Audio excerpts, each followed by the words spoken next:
गीतेला प्रारंभ करणार आहोत. मी मान्यवरांना विनंती करते की कृपया सगळ्यांनी खाली बसून आजच्या कार्यक्रमाचा आस्वाद घ्यावा. श्री गणेशाय नमः. नमस्कार.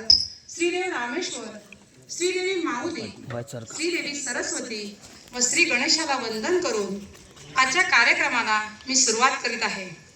वक्रतुंड महाकाय सूर्यकोटी समप्रभ निर्विघ्नं कुरु मे देव सर्व कार्येषु सर्वदा. वक्रतुंड म्हणजे वाकड्या सोंडेचे, महाकाय भव्य शरीर असलेले, सूर्यकोटी सारख्या तेजस्वी हे देवा श्री गणेशा, तू माझ्या सर्व कामात सर्व वेळात अडथळा यश मिळवून दे. शिवाय नमस्तुभ्यं, नमस्ते पार्वतीपते, नमस्ते शंकरानंद करुणामृत सागर. हे शिवा, तुला माझा नमस्कार. पार्वतीपती, तुला प्रणाम. तू शंकर आहेस, आनंद आणि दया यांचा सागर आहेस. तुला माझे कोटी कोटी प्रणाम. आदरणीय उपस्थित मान्यवर, सर्व राम भक्त आणि रामेश्वर भक्तगण, रामेश्वर मंदिराच्या या पवित्र वर्धापन दिन सोहळ्यानिमित्त आपण जमलो आहोत. ही अत्यंत आनंदाची आणि मंगलमय अशी गोष्ट आहे.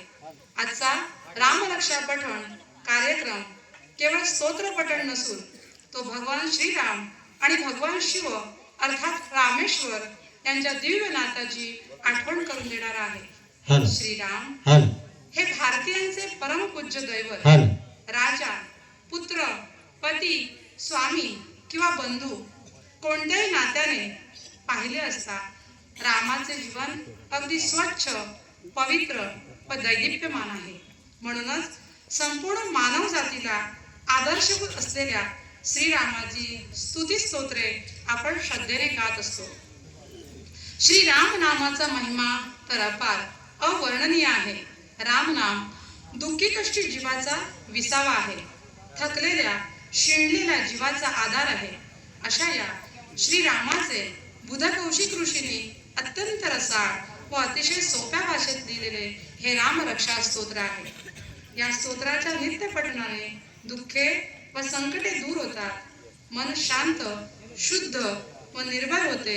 म्हणून या स्तोत्राचे वृद्ध, लहान बालक आणि सर्व वयोगटातील लोकांनी या स्तोत्राचे पठण करावे. यानंतर दिवा हे तेजाचे प्रतीक असतं. कुठल्याही कार्यक्रमाची सुरुवात ही दीप प्रज्वलनाने होते.